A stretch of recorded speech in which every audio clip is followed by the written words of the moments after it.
هانكي قرنكا موضي يكسيا himilada dalkeena higsiga himilada dalkeena ayaan ka tubtiisa haysta tirkiyadooga iftimay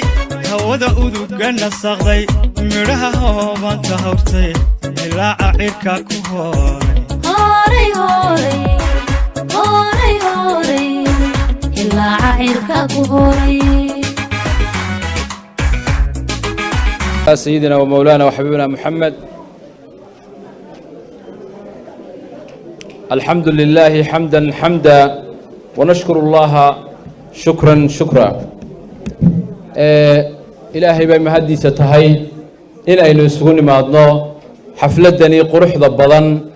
وحوي أن حلك لغلق لوريغيو أي كلك لوريغيان لبقو دوميه أو دالينيرا أو وحوي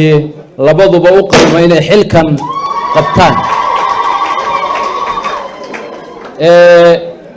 haddii la isweydiiyo guddoomiye degmo jooga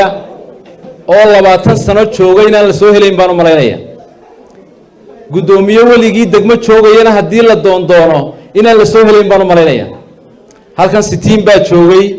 cabdilaahi cabdi faarax baa joogay anigaa jooga xamsa isna iman doona kuwa kale oo imika idinla fadhiyaa ku xigi doona soo maaha farxad weyn bay noo tahay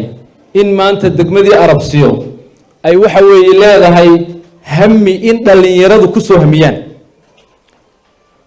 shalay markaan la wareegay waxa laga yaabaa in la isweydiinayay ninkan dhalinyartaahi meeshan yaree arabsiya leedahay muxuu ka doonayaa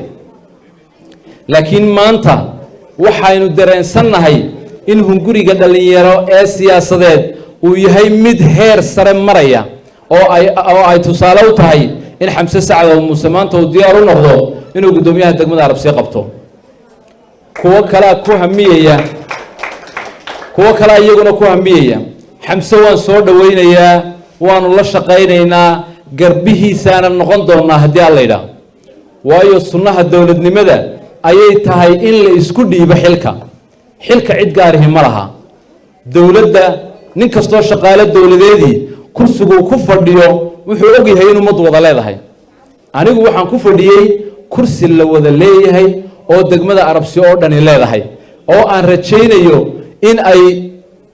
qaban doonaan bulsho badan weliba dhalinyaro badani ay imika u hamiyaan ay qabtaan oo xamse ka mid yahay maanta muddo ku dhow 3 sano ayaan xilka degmada arabsiyo hayay waxaan qabtay degmada arabsiyo oo muuq ahaan iyo waxa weeye meeqaam ahaanba aynu aad uga dharagsannahay maantana degmada arabsiyo muuq iyo meeqaam ahaan waxaan ka tegayaa meel aynu aad uga dharagsannahay dadkii halkan ka hadlayay baa ka sheekeeyey kuwa danbaa ka sheekayn doona aniga iguma wanaagsana inaan ka sheekeeyo waxaa aniga ila gudboon inaan ka hadlo keliya wixii ii soo qabsoomay ee ilaahay fadligii ilaahay ii fududeeyey inaan qabto waxaanan ku xigsiin doonaa inaan u mahad celiyo shaqaalihii qiimaha badnaa ee ahaa baalasha aan ku duulayay ee waxila qabtay waxa kaloon u mahad celin doonaa odayaashii dhalinyaradii haweenkii iyo waxgaradkii sida qiimaha badan ila soo shaqeeyay oo runtii abaalkooda aanan gudi karin waxaanan rajo weyn ka qabaa in xamse sacadna sidaa aad ula shaqayn doontaan iyo si ka sii wanaagsan markii xilka degmada aan qabtay bishii abril 2018 waxa hiigsigayga ahaa in aan wax ka qabto qodobo badan oo ay ka mid ahaayeen caafimaadka biyaha waxbarashada infrastructure-ka iyo dhammaan asaasiga degmada arabsiya leedahay halkan waxaan ku soo bandhigi doonaa qodobo ay runtii qaarkood wax badan ka qabsoomeen qaarkoodna aanu in ku filan ka qabanay qaarkoodna aanu rajaynaynin inaan wax ka qabano waxa ilaahay mahadiya ugu horeyn in markii ugu horeysay miisaaniyadda qaranka jamhuuriyadda Soomaaliland wasaaradda horumarinta biyaha miisaaniyad arabsiyo loogu daray oo golaha wakiilada Soomaaliland lagaga sheekeynayay oo aynu ogin taasi waxay tahay farxad weyn oo shacabka reer Arabsiya gaadheen waxa kale oo aan ugu bishaareynayaa shacabka reer Arabsiya in aan ku taamaynay oo aad ogeydeen in aanu maalin iyo habeen ku dagaalamaynay in la helo kab oo degmada Arabsiya kab hesho oo runtii maamulku uu ku kala godoboobay waxaanu ka hadli jirnay degmada waxa jooga gudoomiyaha Wajaale uu fadhiyay degmooyinka Wajaale iyo Gabiley iyo Arabsiyo waa saddexda degmo horta gobolka ugu waaweyn saddexda degmo waxyaabaha aanu miiska dhigi jirnay ka caban jirnay waxa kamid ahaa war degmada Wajaale dakhliga khudradda ee baradhale ee basale ee Itoobiya naga soo gasha ayay custom u leedahay dakhliga ka soo gala war degmada Gabileyna waxa jaad Soomaaliland soo galo oo dhan ayay dakhligeeda iyo kabkeeda haysaa degmada Arabsiya maxay ka faa'iidaa su'aashaan isweydiin jiray ee miis walba aanu kaga hadli jiray ee cidna aanan uga habran jirin ba taahay Arabsiya waxay ka heshaa gaadiidka qaadka halka mara shilka boorka iyo wax weey dhibaatada ayaynu ka helaa wax dakhli oo kale naga soo galaa ma jiro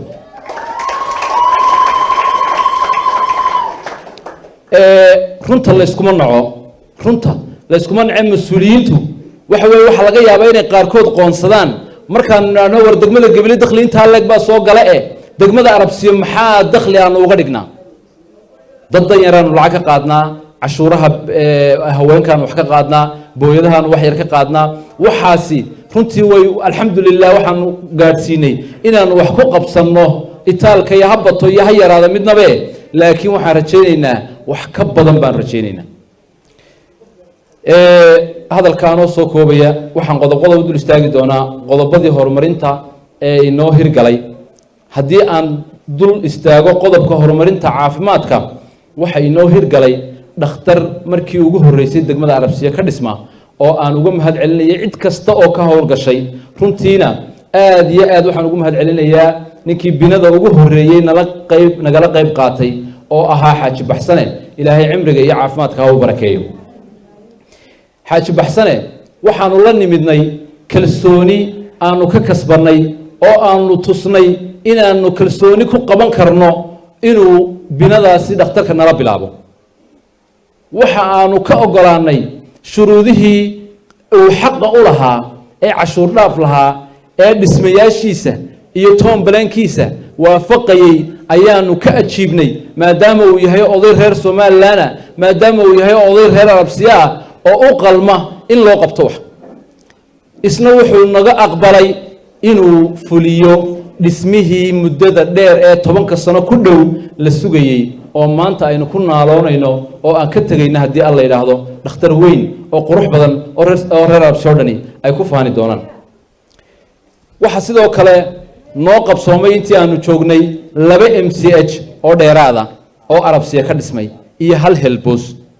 intaasi waxa weeye wax ilaahay loogu mahad celiyo cid kasta oo ay naga soo gaadhayna dawladda haday tahay iyo haday ganacsatada tahay dhammaantood abaalka waanu haynaa waana uga mahad celinaynaa horumarinta biyaha si waxa weeye loo horumariyo asaasiga biyaha ee degmada waxa aanu la wareegnay degmada Arabsiyo oo leh hal ceel iyo hal ijin oo haddii ijinkaasi baktiyo degmada gebigeedu bilaabiyo noqonayso oo dameerlaha dooxa ka soo dhaaminaya laga waraabsanayo oo laga cabiyo maanta waxa ilaahay mahadiya ceelka hore ee aanu ka cabaynay waxa uu ahaa ceelka aan speerka lahayn oo waliba biyihiisu biyo qadhaadhaayeen oo dadka haddii biyaha la yiraahdo qasabadii annagaba ku soo galinayna laga yaababa inaanay aad ugu dhiiranin maadaama biyuhu ay yahaayeen biyo qadhaadh Arabsiyana lagu yaqaan biyo macaan waxa ilaahay mahadiya in maanta aan soo kordhinay 2 ceel oo cusub oo labaduba biyo macaan yihiin oo maanta biyo macaan Arabsiya cabayso oo qasabadihii la kala boobayo oo biyo ballaarintii ay heer sare marayso alxamdulillah rabbil caalamiin waxa ilaahay mahadiya in 2 ceel oo kale ay inoo soo socdaan in 2 ceel oo kale oo miisaaniyada ku jira ay iyaguna miisaaniyad inoo dhameystiran yihiin bilaabisteeduna ay dhowdahay midna hay'ad baa inoogu jirtaa midna wasaar waxay inoogu jirtaa hay'adaha islaamiga iyadana oo ceel labada ceelna waxay 4 ku noqon doonaan ceelasha soo kordhay marka kii hore lagu darana 5 ceel ayaanu rajo ku qabnaa inay degmada Arabsiyo maanta aanu kaga tagno haddii alla yiraahdo waxaanu sidoo kale ku dadaalnay annaga oo kaashanayna odayaasha iyo cuqaasha iyo aqoon-yahanka iyo haweenweynaha reer Arabsiyo oo kaashanayna inaanu helo biyo ballaarin degmada Arabsiyo waxaanu doonay beebab fiican oo biyo ballaarin in waxoogaa aan ku socon karno oo maanta Arabsiyo biyaheedii lagu ballaarinayo taasina waa waxaan uga mahad celinayno wasaaradda horumarinta biyaha waxa kale oo aanu wax weyn ka qabanay dhinaca horumarinta iyo dhiirigelinta beeralayda degmada Arabsiyo waxaanu la dareenahay inaanu ogaano beeraha reer Arabsiyo dhammaan tuulooyinka 22 tuulo ee degmada hoos yimaad iyo Arabsiyaba sidii loo horumarin lahaa waxaanu ka warhaynay oo aanu khubaro u doonay ciladaha fayrasyada cayayaanada waxa weeye ku dhasha beeralayda oo hawsheeda maalin iyo habeenba aanu ku jiray oo runtii khibradeedii iyo wixii wasaaraddu ay lahaydba ay nagu caawisay ana rajeynayno biidnillah in laga bogsoon doono waxa noo qabsoomay in ay noo dhisanto xarunta horumarinta beeralayda oo xarunta tababarka beeraha oo aanu u dhisnay iyadana greenhouse tababarkaasi ka dhaco iyo dhisme lagu dayactiray oo isagana aanu rajaynaynay inuu noqdo jaamacad uu gaadho heer jaamacadeed oo beeralay oo Arabsiyo ka hirgala waxa iyaduna noo qabsoontay carwo beeralay oo aad u qurux badnayd oo aanu ku soo bandhignay Arabsiyo iyo macnaheeda Arabsiyo iyo waxay beerato Arabsiyo iyo waxa lagu yaqaano aanu ku soo bandhignay baanu qabanay oo Soomaaliland oo dhani ay runtii ka mabsuuday oo meel walba laga daawanayay oo iyaduna magacii degmadeena iyo qiimihii beeraheena kor u qaaday waxa iyaduna aanu ka shaqeynay horumarinta wadooyinka oo aanu nimidnay magaalada Arabsiyo oo hal wado oo la maro aan lahayn oo waxa weeye gaadiidka iyo lugtuba ay ku dhibtoonayaan runtii farxad weyn bay noo ahayd in aanu waxa weeye ay noo qabsoonto wado 1500 oo mitir ah oo runtii 2 kiiloomitir ku dhow oo maanta Arabsiyo dhexdeeda taala waxaanu runtii ka helay meelo kala duwan meel kasto aanu ka helayna aad iyo aad baa uga mahad celinayna waxa kale oo waxa weeye aanu iyadana sugaynaa 1 kiiloomitir oo miisaaniyadda sanadkan 2021 ku jira golaha deegaanka ee gobolka Gabiley oo iyadana aan rajaynayo horraanta 2021 inay fuli doonto oo uu si amba qaadi doono gudoomiyaha cusub ee degmada dhinaca horumarinta bilicda magaalada waxaan runtii sameynay ololayaal nadaafadeed oo badan oo waxa weeye ay hogaaminayaan madaxda iyo saraakiisha dawladda hoose oo waxa weeye lagu nadiifinayo oo waxa weeye lagu bilcinayo degmada waxaanu sidoo kale sameynay si loo ilaaliyo wadada 1500 ee mitir ah ee degmada taala safety kaabad safety oo waxa weeye ilaalisa qarduunka ka ilaalisa oo waxa weeye noogu taala oo 1500 ee mitirba runtii ku wareegsan taasina shacabka reer Arabsiyood baa guusheeda iyo waxa weeye sharafteeda iska leh haddii aan ka hadlo dhinaca kobcinta miisaaniyadda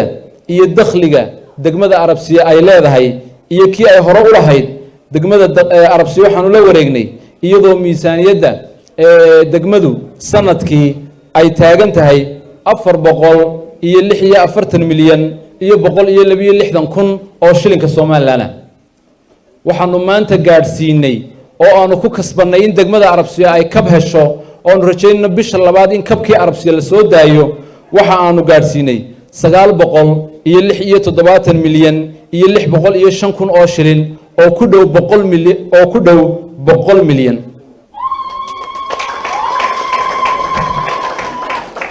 waxaanu sameynay xisaab celin aanu ku xisaab celinayno dakhligayaga iyo kharashkayaga oo waxa weeye nagu guuleysay in aanu ku guuleysano in Arabsiyo kab ay hesho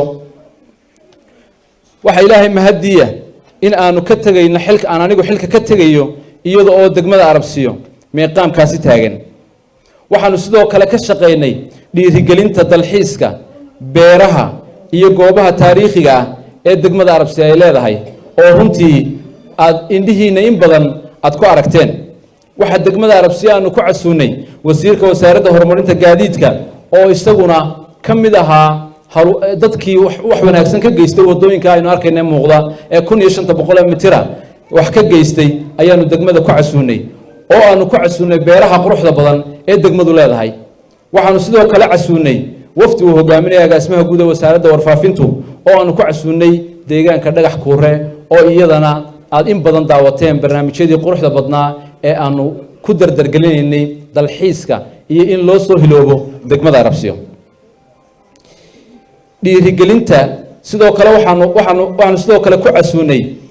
wasiirkii hore ee waran cadde waxaanu sidoo kale ku casuunay safiirkii Djibouti waxaanu sidoo kale ku casuunay safiirka China u fadhiya Somaliland oo intuba maanta beeraha Arabsiyo arkay oo ka sheekeynaya dhiirigelinta dhinaca dhalinyarada waxaanu ku dhiirigelinay in aanu dakhligayga iyo taalkayga ama ha yaraado ama ha badnaadee aanu wax badan kala qabanay oo koobab aanu u soo qabanay oo waxa weeye aanu u diyaarinay garoonkii hore ee degmadu lahaan jirtay aanu u xaadhnay oo cagaf gelinay oo biro u samaynay oo runtii maanta dhalinyaradu ay leedahay meel rasmiya oo iyagu ay leeyihiin markii ugu horeysay waxa sidoo kale aanu diyaarinay waxaan sidoo kale aanu kala howlgalnay inay degmooyinka kale ee ay ku soo ciyaarayaan ay kaga qayb galaan annagoo shidaaladooda iyo dardargelintooda iyo howlgalkooda garab taagan waxa kale oo iyadana halkaa xusid mudan oo aan ku darayaa in garoon cusub dhismihiisu uu inoogu jiro kabka 2021 waxaan jeedaa miisaaniyadda 2021 ee gobolka Gabiley dhismo garoonkii haddaba la dhisi lahaa oo runtii garoonkan hadda yaala uu yahay garoon inagu yar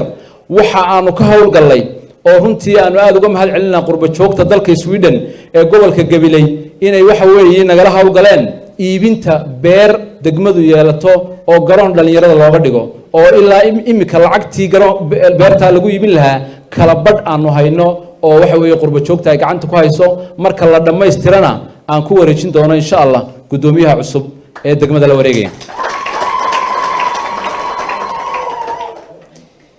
waxaanu aad uga howlgalnay xiriirka hay'adaha dawliga ah iyo kuwa aan dawliga ahayn hay'adaha waxa weeye hay'adaha wadamada ay wadankeena wada shaqeynta leeyihiin iyo kuwa hay'adaha islaamiga ahba annagoo casuumado gaargaara u sameynay si waxa weeye horumarin looga helo oo ay ka mid tahay ceelasha biyaha macaan ee maanta aynu cabayno kuwii qoday ay ka mid ahaayeen kuwii aanu casuunay ee degmada aanu ku soo dhaweynay ee dalabkayaga iyo baahida degmada aanu dhiibanay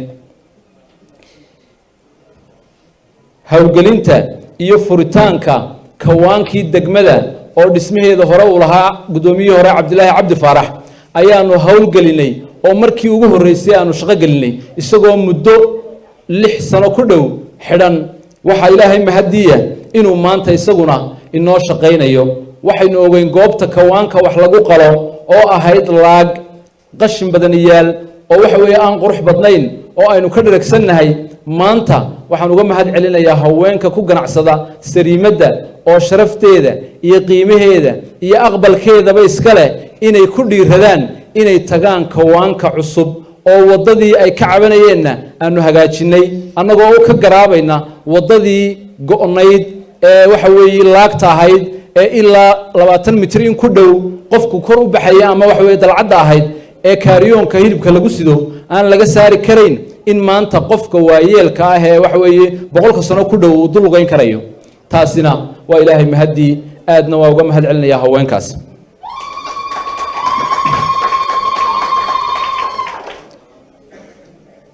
waxaanu runtii dayactir ku sameynay xafiisyada dawladda hadday tahay xafiiska dawladda hoose degmada waxa weeye cashuuraha suuqa dhexdiisa iyo xafiiska saraba waxaanu 3 qol ka bedelay oo hagaajinay oo aanu marmar dhignay 3 xafiis oo xagga sare ah waxaanu sidoo kale qalabayn qaab xafiisa aanu ku samayna xafiiska soke waxaanu sidoo kale dayactir iyo suuliyo u dhisnay saldhigga degmada Arabsiyo waxaanu sidoo kale dayactir iyo suuliyada oo dumay aanu dib uga shaqaynay sariimadda degmada Arabsiyo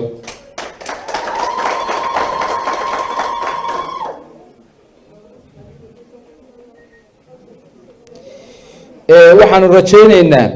oo waxa weeye aanu dalbanay oo iyagana aan uga mahad celinayaa garbihii degmadani ku shaqaynaysay hadday odayaal tahay iyo hadday dhalinyaro tahay dhammaantood waddo 1 kilomitira oo ka tegi doonta magaalada oo gaari doonto dhakhtarka oo 2021 miisaaniyadda hadda inoogu jirta oo aan rajaynayno inuu xamse ka sii amba qaadi doono oo uu howlgalkeeda iyo gogoldhigeeda uu samayn doono 1 kilomitir oo inoo tegi doona dhakhtarka cusub haddii aan la yiraahdo waxyaabaha aanu hiigsanaynay ee wali aan noo suuro gelin waxa kamida iibinta garoonka beerta garoonkii labaad ee degmadu yeelato oo lacagteedii aanu kala barhayno oo qaybta dambe insha Allah markay dhamaato aanu soo gudbin doono waxa sidoo kale noo qabsoomay waxa kale aan rajaynayno oo aan noo qabsoomin oo aan rajaynaya inay maamulka dambe ay qaban doonaan inaanu helno dugsi farsamo gacmeed oo magaalada Arabsiyo yeelato oo kamida waxyaabaha aan wali noo hirgelin dhismaha iyo bilaabidda xarunta kaydka siidhka lagu kaydiyo oo waxa weeye beeralaydu ay aad u manaafacaadsato oo iyadana aanu ku rajo weynayn oo wali aan noo qabsoominna insha Allah waxaan rajaynayaa maamulka dambe inuu ka sii amba qaadi doono oo uu inoo fulin doono waxaan aad u xasuustaa nin odaya oo kalmad yiri waxa la yiri tartankii degmooyinka waxa weeye degmooyinka Somaliland waxa kaalinta koowaad gashay degmada Gabiley waxa kaalinta labaad gashay Berbera ninkaas aad buu qoslo wuxuu yiri degmo kasto lacag haysa kaalinta koowaad bay gali doontaa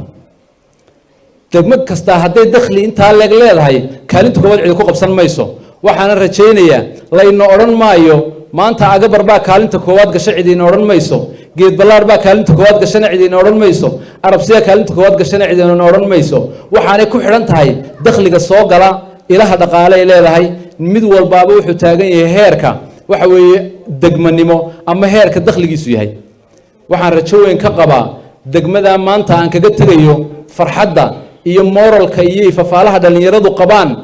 waxa weeye uu kamid yahay gudoomiyahan maanta ku wareejinaya inuu soo hungureeyo inuu qabto degmada in waxa weeye ay tahay midhaha aan ka tagayo degmadii oo qiimo leh oo waxa weeye la xiisaynayo in maamulkeeda la qabto in maanta aan ka tago farxad weyn bay ii tahay walaalkayna waan ku soo dhaweynayaa waxaan leeyahay xamso waan kula shaqayn doonaa garabkaagaan istaagi doonaa sunnaha dawladnimada ayay tahay in qof xilka qabto ka kalena uu ku soo xigo marka waxa weeye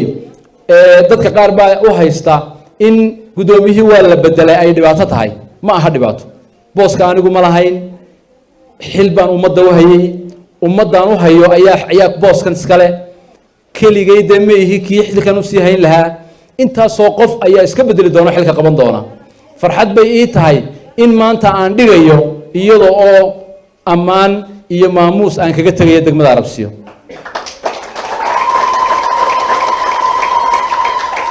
ummadda reer Arabsiyo haddaan laba kelmadood ka yiraahdo runtii dadka reer Arabsiyo waa dad aad iyo aad u qiimo badan waa dad u qalma inay degmo sidan oo kale istiraatiiji u ah ku noolaadaan degmadani waxay leedahay runtii awoodo badan oo asaasiya ama ba se nasiibyo badan oo degmooyinka dheer tahay biyaheeda degmada Arabsiyo de waxa weeye waxay nasiib u leedahay inay tahay degmada ugu biyaha dhow waxay nasiib u leedahay degmada ugu biyaha macaan waxay leedahay degmada ugu dooxyada badan waxa weeye biyihii haddii maanta biyo qabatinada la wado waxa weeye wasaaradda horumarinta beeruhu nagala shaqaynayso haddii la sii wado in degmadu ay hodan noqon doonto oo beerta wax laga soo gooyaa ay runtii qof walba ku filaan doonaan aad iyo aad baan u ammaanayaa odayaasha reer Arabsiyo aad baan u ammaanayaa haweenweynaha reer Arabsiyo aad baan u ammaanayaa dhalinyarada reer Arabsiyo aad baan u ammaanayaa aqoon-yahanka Arabsiyo leedahay waxa weeye hebel baa la bedelay iyo hebel baa ayaa la eriyaday ma aha saacadu way qoran tahay ilaahay baa qoray qof kasta markuu joogayo ilaahay baa qoray xamse sacad oo muuse intuu joogayana ilaahay baa qoray anigu intaan joogay ilaahay baa qoray meeshaan ka shaqayn doono iyo xilkan qaban doonana ilaahay baa qoray marka ayaan si kale loo arkin